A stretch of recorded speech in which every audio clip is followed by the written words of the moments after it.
What's up, YouTube? Welcome back to the show. Today, we are finishing up season 12 of my audiobook series. That's right, season 12. This has been the 15 invaluable laws of growth, and today we're on the final chapter. Chapter 15, law number 15. This is the law of contribution. Essentially, you cannot keep growing unless you keep giving. You must contribute to the path of others. And in that, I give you chapter 15.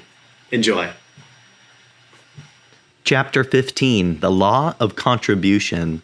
Growing yourself enables you to grow others. If you're not doing something with your life, it doesn't matter how long it is. When I started my growth journey after my conversation with Kurt Kampmeyer 40 years ago, I had no idea where it would take me. In the beginning, I only knew that I needed to grow and that I needed to be intentional about it. I must confess that in the beginning, my motivation for personal growth was selfish. I wanted to grow so I could be successful. There were goals I wanted to accomplish and milestones I wanted to achieve. But along the way, I made a life-changing discovery. My progress in personal growth also opened the door for others. It made it possible for me to make a contribution to them. It led us not just to the achievement of success, but to work of significance. Out of what I had received in my development, I was also able to give. The confidence I gained from personal growth gave me credibility and made me believe I could start developing others. And in that, I found life's greatest joy and reward.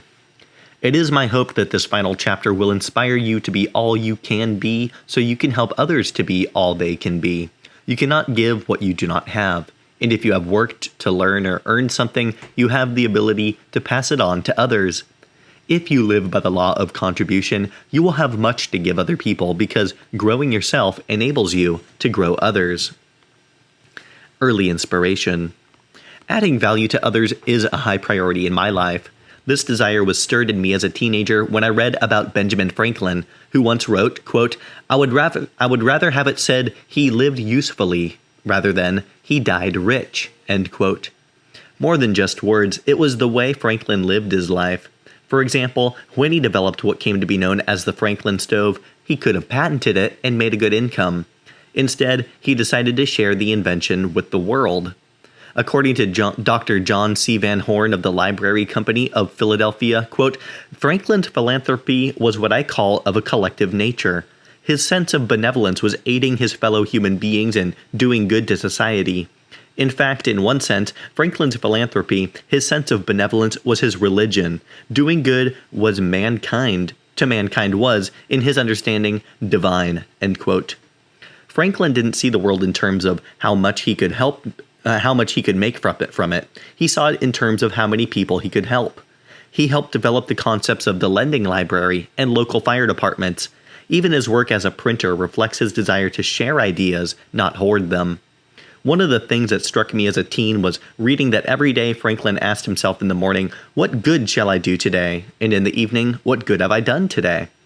That inspired me. It made me realize that I could become more intentional in my ability to help others and keep myself accountable for it on a daily basis.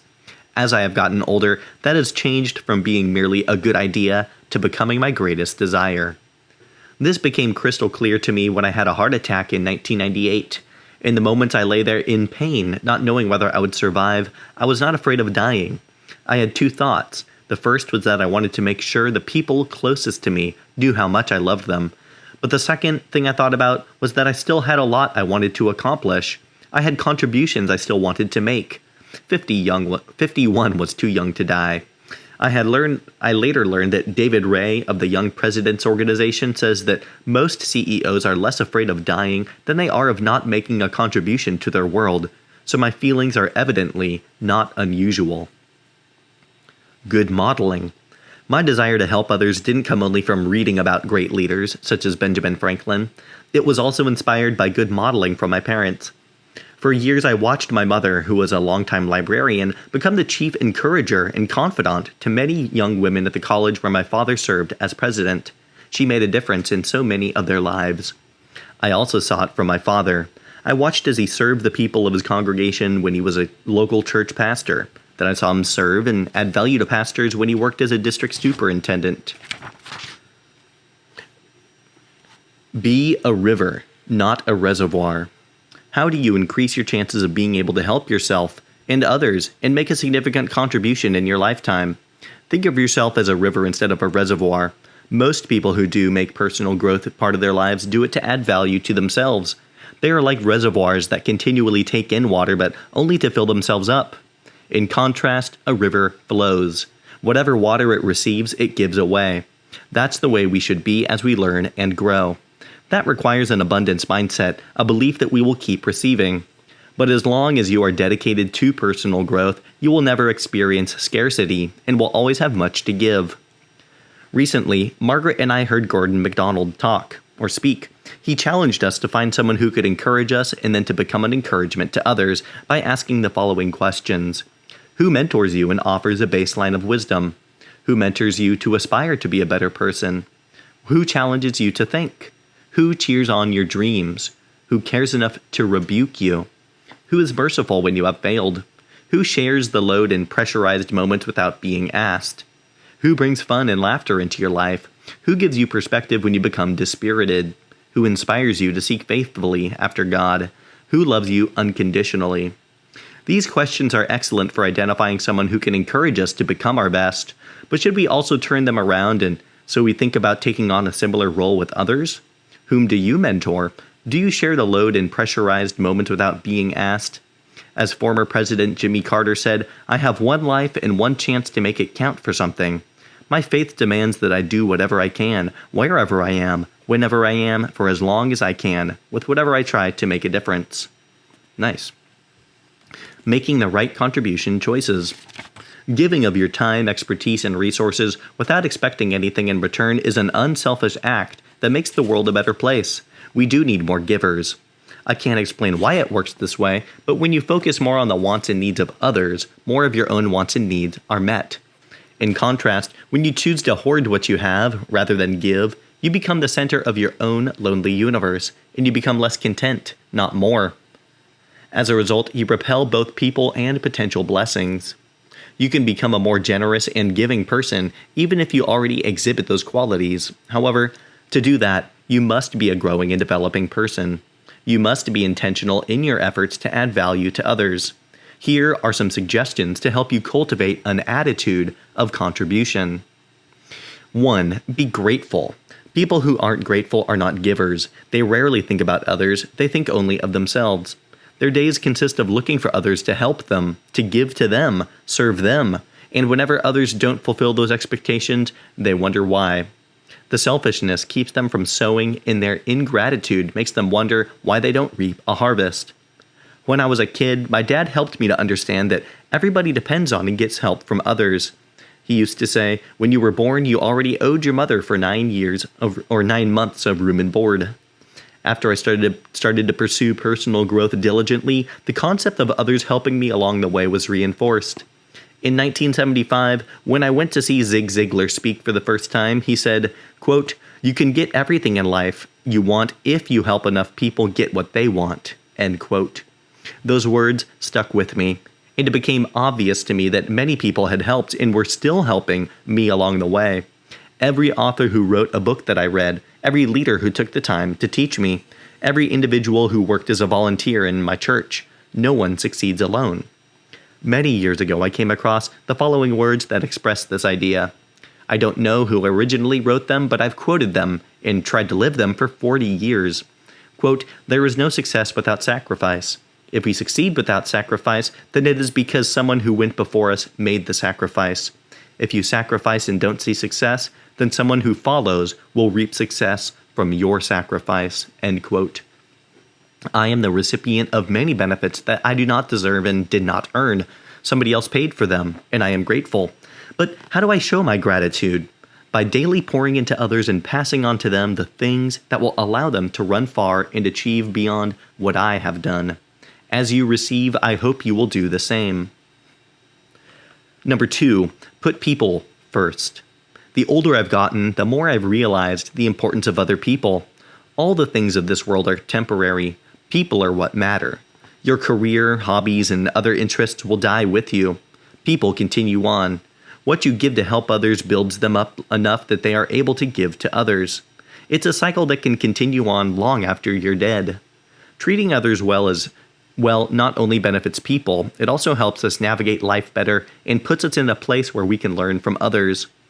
As George Washington Carver observed, quote, "How far you go in life depends on your being tender with the young, compassionate with the aged, sympathetic to the striving, and tolerant of the weak and strong, because someday in life you will have been all those." End quote. If you are a leader, putting people first is even more important because your actions impact so many other people. For example, you heard it said in organizations all the time that people are their most appreciable asset, yet many leaders don't behave as if that were true. I should know, as a young leader, I erred in thinking that my vision came first. I believed that my most important responsibility was to get people to buy into me, where I was going, what I was doing, and what I was asking. I thought people were supposed to serve me for the sake of the vision. The problem with that kind of attitude is that the line between motivating people and manipulating them is very thin and easy to cross. When a leader attempts to engage people, the first question they ask is not, "Where are you going?" Their first question is, "Do you care for me?"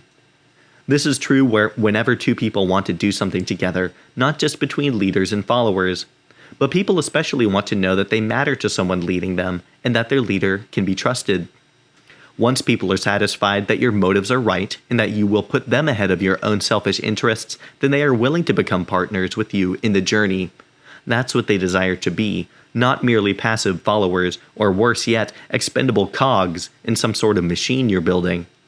The measure of success is not the number of people who serve you, but the number of people you serve.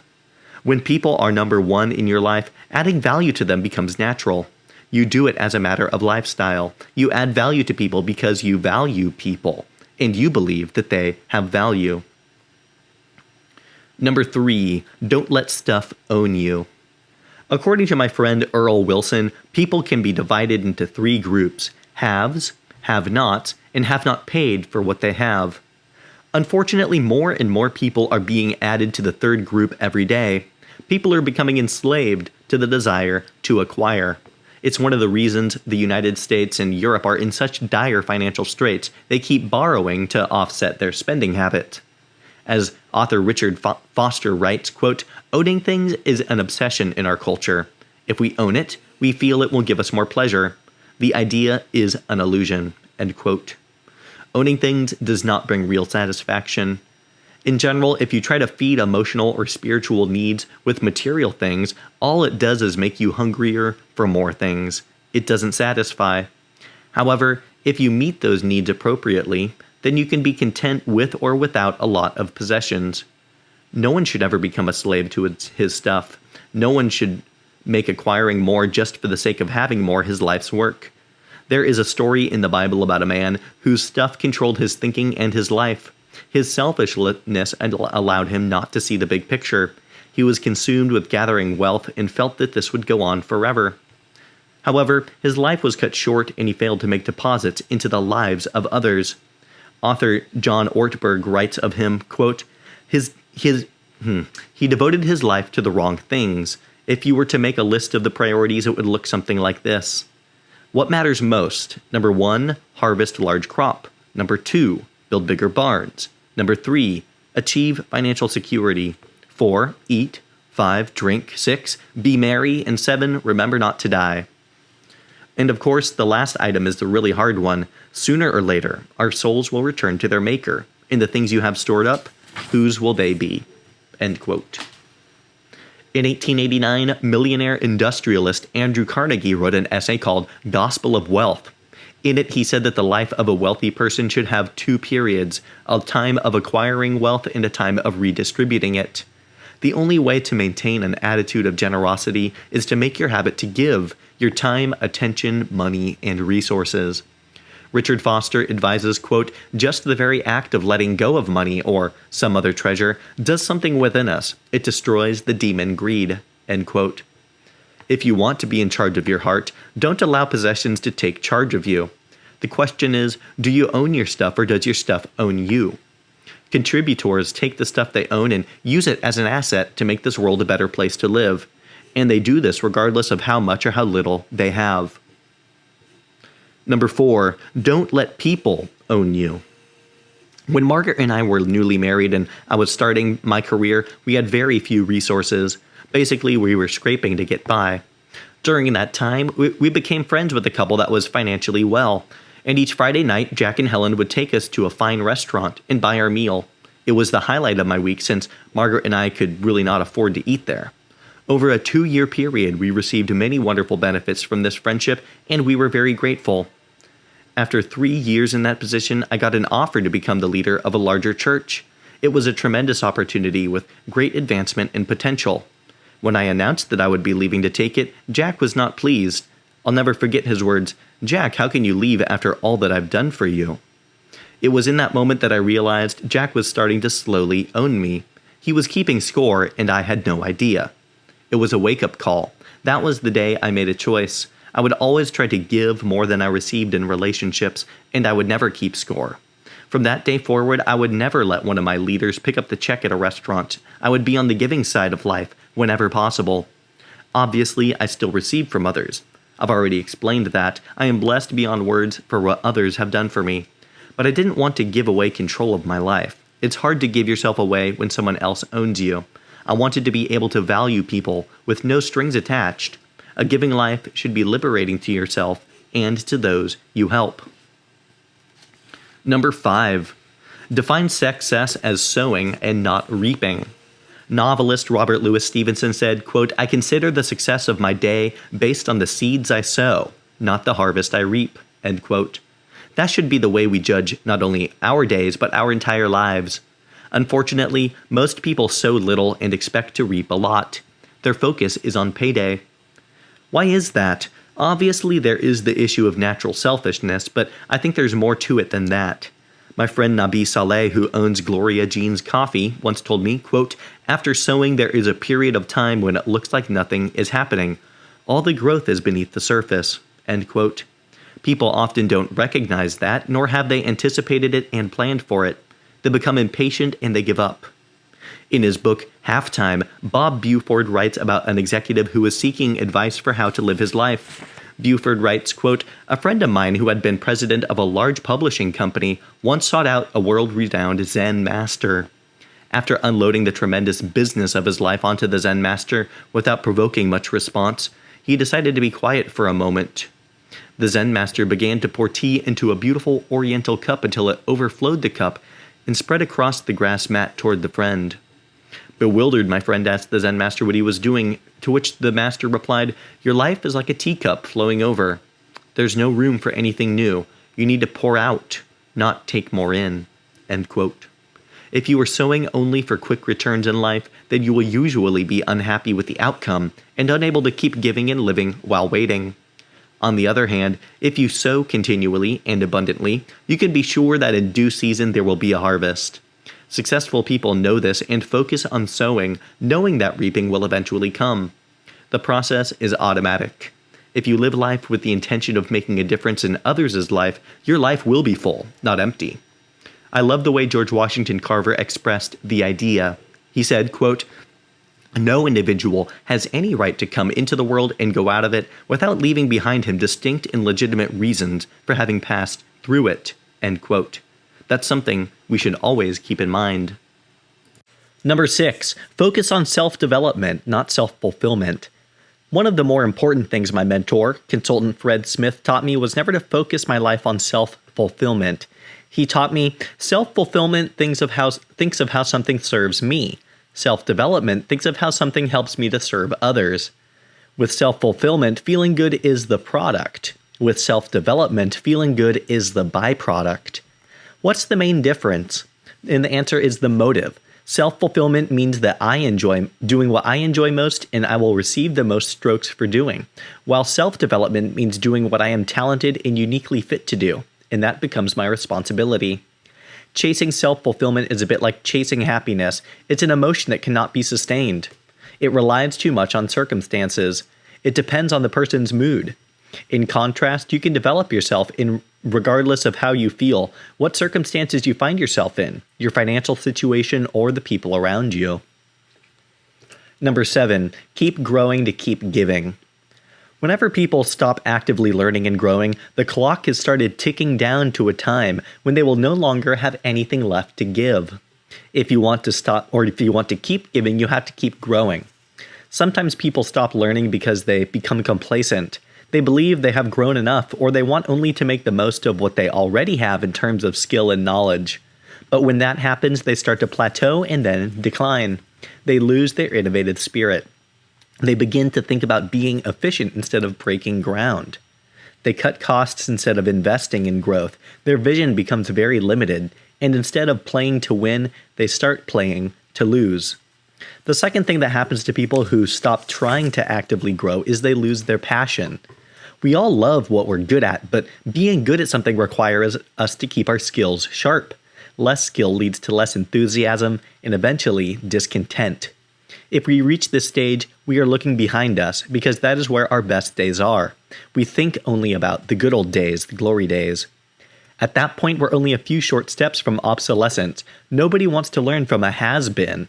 What kind of contribution can we make if we get to this point? I want to give until I've given all I have, and to do that, I must keep growing until I can grow no more. A legendary contributor. In December of 2009, a legendary personal growth teacher, writer, and mentor died. His name was Jim Rohn. As a kid, Rohn grew up on a farm in Idaho. After graduating from high school, he went off to college but stayed for only a year. 1 year of college, Rohn said, and I thought that I was thoroughly educated. Rohn took a job as a stock clerk at Sears but lived from paycheck to paycheck, and by age 25 was discouraged. He hoped to find a better path. A friend of Rohn's invited him to attend a seminar presented by J. Earl Schoaf, a motivational speaker and salesman. The main message: work harder on yourself than you do on your job. Your income is directly related to your philosophy, not the economy. And for things to change, you must change. Schoaf mentored Rohn for 5 years, encouraging him to develop himself and pursue his career of creating a better life for himself and his family. By age 31, Rohn was a millionaire. Rohn might have been a success story few people knew about, but then his life took an unexpected turn. A friend invited him to speak about his accomplishments at a Rotary Club meeting. Rohn accepted and gave a message that he called Idaho Farm Boy Makes It to Beverly Hills. It was a hit. Others began to invite him to speak. At first, he spoke to service organizations and to high school and college students, but he soon realized that people were hungry for what he was willing to teach. In 1963, he launched a conference business. During a career developing people that lasted more than 4 decades, Rohn wrote more than 24 books, spoke at more than 6,000 events, and developed around 5 million people. And during that time, he never stopped learning and growing. He observed, "The greatest gift you can give to someone is your own personal development. I used to say, if you will take care of me, I will take care of you. And now I say, I will take care of me if you will take care of you for me." One of the greatest measures of Rohn's impact is the number of high-profile authors and developers of people who consider him a mentor. At a tribute in his honor that was held in Anaheim, California in February of 2010, guest speakers who honored him included a who's who of speakers and mentors: Tony Robbins, Les Brown, Brian Tracy, Chris Widener, Dennis Waitley, and Darren Hardy. How was Rohn able to help so many people grow, and to help so many who became well-known teachers and mentors in their own right? By continually developing himself.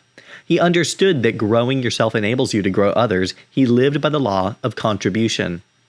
George Bernard Shaw, the writer who wrote the Nobel Prize for Literature in 1925, understood that the best use of human life is in the service of others.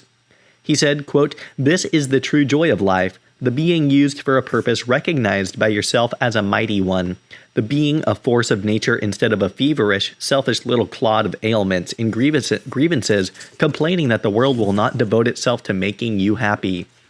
I am of the opinion that my life belongs to the whole community, and as long as I live it is my privilege to do for it whatever I can. I want to be thoroughly used up when I die, for the harder I work, the more I live. I rejoice in life for its own sake. Life is no brief candle to me. It is a sort of splendid torch which I have got hold of for the moment, and I want to make it burn as brightly as possible before handing it on to future generations." End quote. If you want to make your life burn brightly for others and Future generations keep growing. Applying the law of contribution to your life. What is your underlying desire in life? Is it self-fulfillment or self-development? Are your efforts designed to help make you feel good or to make you be your best? Is your goal to be successful or to achieve significance? Are you trying to achieve so you can feel happy, or are you trying to put yourself in a place to help others win? These distinctions may seem subtle, but they really make a difference. Trying to feel fulfilled is a never-ending restlessness because you will never be completely satisfied with your progress. Trying to develop yourself is a never-ending journey, and it will always inspire you because every bit of progress is a victory, yet there will always be new challenges to excite and inspire you. Number 2, make sure that no person owns you. Make a list of the key people in your life. Now, think about each relationship and determine if you are mostly the giver, you are mostly the taker, or if it is even. If you are primarily the taker, then you need to make adjustments so the other person doesn't have power over you. How do you do that? By making the effort to outgive the people in your life without keeping score. You can do this not only with your family and friends, but even with your employer. Make an effort to give more work than your organization pays you for. Not only will the people you work for and with value you, but you will add value to them. And if you have an opportunity to move on to bigger and better things, you will be able to do so knowing that you have always given your best. Number 3, I have one final application exercise for you with this book, and that is to put people first in your life. Write down your top 3 to 7 goals and dreams. Now write down the names of the most important people in your life and be honest with yourself. Which comes first, the people or your goals and dreams? If you are like I was early in my career, my agenda was first. Fortunately, I realized very early in my marriage that I needed to put Margaret first. That opened the door for me to be less selfish in other areas of my life. Then, when my children came along, I had to put them ahead of many other things. The longer I live, the more important people have become to me. At this stage in life, nearly everything I do, even related to personal growth, is motivated by a desire to help others. Make the decision to put others ahead of your own agenda. Put your family ahead of your own agenda. Put the development of people at the workplace ahead of your own advancement. Serve others instead of yourself. Commit to it, and then invite others in your life to hold you accountable. And remember, sometimes the seeds you sow take a long time to grow, but you always see a harvest. Thank you for watching. Please like, subscribe, and visit my channel for more exciting content.